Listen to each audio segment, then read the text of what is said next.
Bem, amigos do Educa, aqui quem vos fala é o Fefo, e esta é uma aula de antiguidade. E o nosso tema inicial é o Egito. Com certeza um dos assuntos que muita gente gosta de estudar e que é fundamental para quem se prepara para um bom vestibular. Quando nós estudamos a história do Egito, estamos falando de uma das culturas mais antigas da face da Terra. Isso, na verdade, se refere a um passado de em torno de 3.000 anos antes de Cristo, quando surge a figura do faraó. Mas antes disso, a população que margeou o rio Nilo foi habitando aquela área durante períodos ainda mais antigos. E isso começa, com certeza, no Paleolítico, que numa das aulas anteriores você já estudou. No Paleolítico, apenas para te recordar, a principal característica é que o ser humano se deslocava, até alcançar uma área em que pudesse sobreviver adequadamente. Tempos depois, com o Neolítico, surgem as primeiras cidades. E é esse o ponto de origem da história do Egito, que a gente começa a destacar aqui, na ocupação do Vale do Rio Nilo. O Vale do Rio Nilo, quando começa a ser ocupado, inicialmente o que nós temos é o povoamento à beira do rio, e isto por causa da geografia. Como você conhece, o norte da África é dominado pelo deserto do Saara, e a única possibilidade de habitação naquela região é a margem do rio. O rio é fonte de água, mas ao mesmo tempo, na margem dele, quando ele inundava, deixava um substrato fértil, que, com o passar de muitos anos, possibilitou o cultivo à beira do rio. Mas logo ali do lado, eu já tenho o deserto. Então, o que é muito interessante é isto: a única possibilidade de habitação era a ribeirinha. E é exatamente neste Vale do Rio Nilo que eu tenho o início de ocupação e a formação de comunidades chamadas, em grego, nomos. Cada nomo, na realidade, não passa de uma aldeia, mas uma aldeia independente. Em termos culturais, já que o rio segue na direção norte e sul, o contato com outras comunidades era frequente. No entanto, o poder que se estabelecia em cada uma dessas nomarquias era independente. Demorará muitos anos até que surgem poderes fortes o bastante para controlar essas autonomias. E cada uma dessas aldeias vai ser depois se transformando em reino. Basicamente, o que eu tenho no Vale do Rio Nilo são dois reinos. Um ao norte, chamado Baixo Egito, e outro ao sul, ao longo de todo o Vale do Rio Nilo, chamado Alto Egito. Cada uma delas era controlada por um rei que morava numa grande casa, que em grego dará origem à palavra faraó. Faraó, portanto, é o nome que se dá a este poder, um poder centralizado, controlado por uma religião que diz que o rei é o rei por ser um deus vinculado à figura de Horus, uma das principais divindades do Antigo Egito, o deus Falcão. Quando se estuda a história do Egito, a grande preocupação é entender a dinâmica do seu funcionamento. E o seu funcionamento era regido pelo faraó. Então, a primeira preocupação é entender que a história do Egito é a história dos seus reis, pois, afinal de contas, a escrita, os monumentos, as grandes obras foram construídas por ordem deles para facilitar a vida deles. Então, vamos iniciar entendendo primeiro os períodos. Então, aqui eu tenho basicamente os 5 grandes períodos da história do Egito. O mais antigo e, naturalmente, o mais longo é o chamado pré-dinástico. É o mais longo porque ele vai desde os primórdios da habitação à margem do rio. É naquele período, por exemplo, que se formam os nomos. Antes disso, é o período que eu tenho o início da habitação. E também é o aparecimento da figura dos reis locais. Com o passar do tempo, é claro, esses reis locais foram ganhando mais força, conquistando seus vizinhos e rivais, até chegarmos na configuração das duas coroas ou dos dois reinos. O reino do norte, o Baixo Egito, e o reino do sul, o Alto Egito. Quando esses dois reinos se unificaram, nasce o chamado Antigo Império. E nesse período do Antigo Império, que é o primeiro grande período da unificação, o rei controla todo o vale, desde a foz, no delta, até a sua nascente, bem próximo, é claro, das cataratas, na divisa da atual Egito com o Sudão. Nesse Antigo Império, nós temos as principais grandes obras. Então é a fase em que se estuda, por exemplo, as pirâmides, a esfinge, mas também é quando eu tenho o surgimento das primeiras grandes capitais, como por exemplo Mênfis, Tebas, Sais. Nessas cidades, o que predomina é a figura do rei. Um rei chamado de Deus, ou às vezes, pela própria origem da palavra, casa grande, pois afinal o que se vê é o seu palácio. A figura do rei não era uma figura pública visualizada tão frequentemente, então o maior símbolo da sua autoridade é a sua casa, o palácio. E este palácio vai batizar o seu ocupante, o chamado faraó. A grande preocupação desses reis, como é muito frequente na antiguidade, é realizar uma série de atividades. E essas atividades aconteciam no Egito, na Mesopotâmia, na Pérsia, na Fenícia, em quase todos os povos e guardadas devidas proporções até na atualidade. O que nós temos é o seguinte, e mais especificamente no caso do Egito. Em primeiro grande ponto é os seus monumentos. Os monumentos de pedra eram construídos com uma finalidade muito básica: perpetuar o nome do seu construtor. Quanto maior, melhor. E quanto melhor, mais eterno, pois afinal de contas a deterioração, o desaparecimento da estrutura ficaria adiado. Basta ser grande e ser feito de pedra, que deve durar para a eternidade. E nesses grandes monumentos nós temos palácios, templos e túmulos. Em termos de construção, e todos os faraós foram grandes construtores, essa era uma forma dele garantir a sua autoridade. A obra refletia o seu comandante, a obra refletia quem havia encomendado. E aí nós temos o palácio como a sua residência, e na realidade o palácio não é apenas um edifício, é um conjunto bem amplo. A cidade que a gente conhece na antiguidade do Egito é basicamente o palácio. A população morava no entorno, às vezes em moradias muito simples, muito rudimentares, feitas de tijolos de barro, que se desapareceram com o longo do tempo. Mas os palácios de pedra não, esses duravam, pois a pedra era sinônimo também da solidez do regime, da solidez da autoridade e da eternidade do faraó, pois ele governaria o Egito também após a morte. Por isso, então, a preservação da sua memória, do seu nome e das suas obras. Os templos, pois afinal de contas, nós estamos falando de um sistema teocrático, e na teocracia existe uma relação íntima entre o poder político do Estado e o poder religioso representado aí pela tradição. Os dois se fundem e, portanto, o papel do faraó não é só governar para si, mas é fazer a vontade dos deuses na terra, e o melhor modo é criar a residência destes deuses. E por último, os túmulos, pois afinal de contas todo mundo morre. E se todo mundo morre, é necessário preservar a sua memória. E o melhor modo é preservar o corpo. Por isso então os processos de mumificação, mas de construção de túmulos. Túmulos que protegessem o corpo e, acima de tudo, o nome, pois não se pode perder os dois. Na eternidade dos antigos egípcios, há uma relação direta entre a preservação física do seu corpo e a preservação espiritual da alma. Então era necessário mumificar o corpo para que a alma não se destruísse, mas se eu apagar os nomes, eu também posso estar apagando a alma do morto. O túmulo seria então uma garantia de alcançar a eternidade, preservando os seus restos mortais, mas também preservar a eternidade do seu nome. E aí a gente vai ter, por exemplo, a ênfase nas pirâmides, como as pirâmides de Giza, que estão nos arredores do Cairo, capital do Egito atual.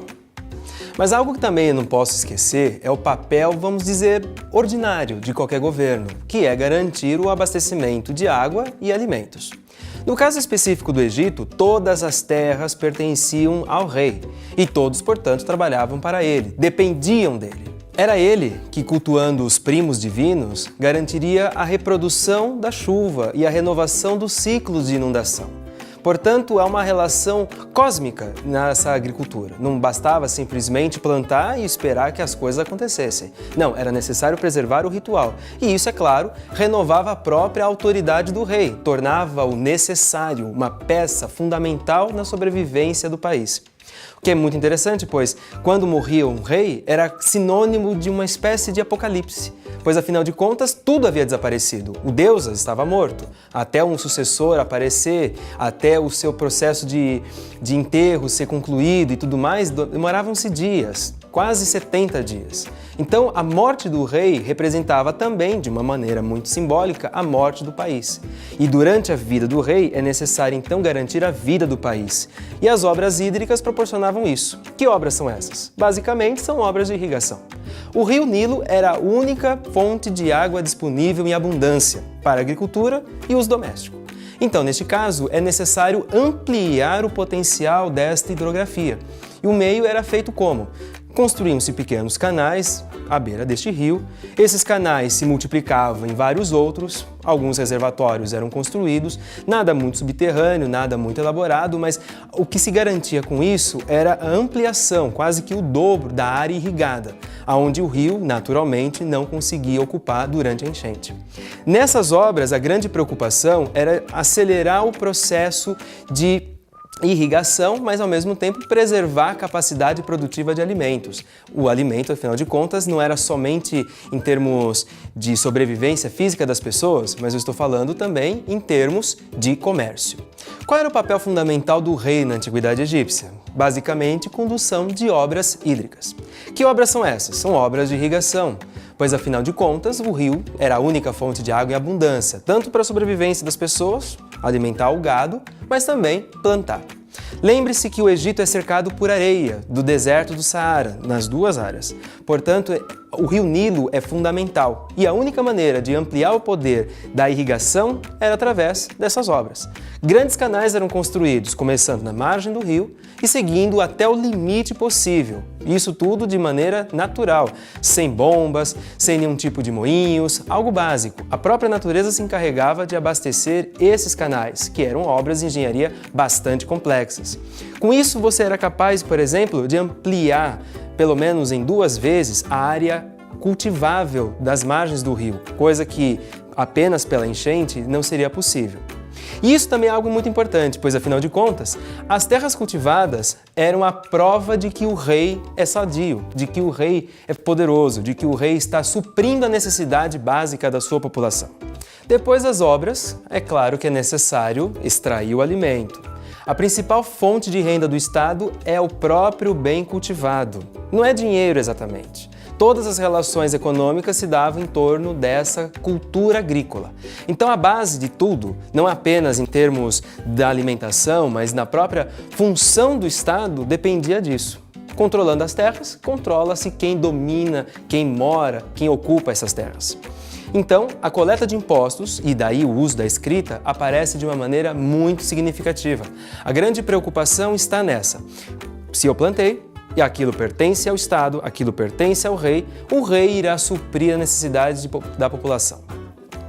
E finalmente o que eu tenho são as guerras. As guerras encerram o campo de atuação do faraó. A preocupação dele era de conquista de territórios vizinhos, mas não para ocupar esses territórios vizinhos. Na realidade, a preocupação estava em, ao chegar em determinadas localidades, extrair a riqueza proveniente da região e retornar ao Egito. Então são guerras de saque. Os egípcios inicialmente fazem isso mais na direção ao sul, na direção chamada Núbia, onde hoje está o Sudão. No entanto, em outras épocas, principalmente quando estamos falando do Novo Império, já quase na chegada do período ptolomaico, que é a dominação grega do Egito, nós estamos tendo guerras fora do vale, guerras que se darão na Palestina, a região atualmente ocupada por Israel. Quando a história do Egito chega no seu apogeu, estou falando do Novo Império. Essa não é uma fase de construções colossais, como pirâmides. A parte mais monumental ainda está na questão dos templos. Vários serão construídos. Alguns faraós, inclusive, vão continuar a obra do antecessor, de modo que o palácio, ou melhor, o templo, acabará sendo uma construção gigantesca, com inúmeros blocos, com vários alongamentos, com várias expansões físicas. As construções são realmente monumentais. É nessa fase chamada Novo Império que surgem figuras muito conhecidas, como por exemplo Ramsés, que existem até algumas referências bíblicas a ele, chamado Ramsés o Grande, o faraó mais longevo da história do Egito, se estima que governou por mais de 60 anos. Mas também é nessa época que surge Tutancâmon, um dos seus sucessores mais antigos. Tutancâmon é famoso por causa do seu tesouro, não apenas, é claro, uma tumba muito simples, mas o seu sarcófago de ouro, todos os objetos de joalheria, mobília, até mesmo uma carruagem estavam na sua tumba. Algo muito singelo para um rei que governou por poucos anos, mas que ao mesmo tempo refletia toda a glória do poder que os faraós tinham na antiguidade. Se Tutancâmon, que governou pouco tempo e foi um rei muito jovem, o que dirá então daqueles do Antigo Império que construíram as grandes pirâmides? A sua fortuna, a sua riqueza e até mesmo seu poder são inestimáveis, pois afinal de contas estamos falando de obras monumentais, obras inéditas na história da humanidade e que foram construídas para uma única finalidade: conservar um cadáver. Encerrando a história do Egito, nós temos o período ptolomaico. Na verdade, mesmo tendo um exército poderoso, em algumas ocasiões o Egito foi dominado por povos estrangeiros. Isso acontece, por exemplo, na transição de um período ao outro. Então, entre o Antigo e o Médio e o Novo, nós temos períodos chamados de intermediários, e eles são fruto de dominação estrangeira. Mas há uma dominação em particular que representa o fim da instituição faraônica. É a dominação ptolomaica. Quem é Ptolomeu? Na realidade, Ptolomeu é descendente de um dos generais de Alexandre o Grande, rei da Macedônia, famoso por suas conquistas. Quando ele conquista o Egito, como também irá conquistar vários povos vizinhos, Alexandre torna-se faraó. Só que na sequência da sua morte e a ascensão do general Ptolomeu, se cria uma história diferente. É um Egito com influências gregas. Afinal, Alexandre, admirador da cultura clássica da Grécia, incorpora isso nas zonas de conquista. E o Egito passa então a sofrer um processo que a gente pode chamar de helenização. Durante essa fase, o modelo faraônico convencional de toda a sua história sofre inúmeras transformações. Se tenta articular o passado com o novo, mas esse novo acaba predominando. Há interferências, por exemplo, na questão estética, há influências na questão da escrita, o grego se mistura aos antigos hieróglifos e a gente começa então a pensar uma sociedade, de certo modo, cosmopolita, mas que está sofrendo transformações profundas. Ao final do domínio ptolomaico, chegará então o domínio romano, e isso encerra definitivamente a história do Egito Antigo como nós o conhecemos. Na sucessão do Império Romano, inúmeros outros povos vão se sucedendo, e aí as influências de cada um deles vão se impondo. Mas as características mais básicas, aquelas famosas do monumental, da mumificação, do hieróglifo e de toda a estrutura de poder dos faraós, desaparece com a chegada dos invasores ptolomaicos.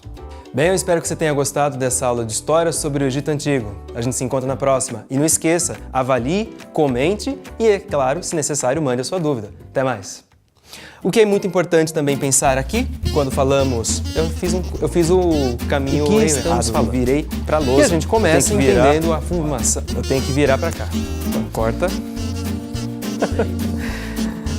Vamos lá? Volta de antes de 3000 a.C. Não gostei dessa parte, vamos de novo. Era ele que cultuava os deuses e garantia pelos primos que... Opa! E o... Tá. Essa vai pro final. Corta e dá um tempinho para ir pro top.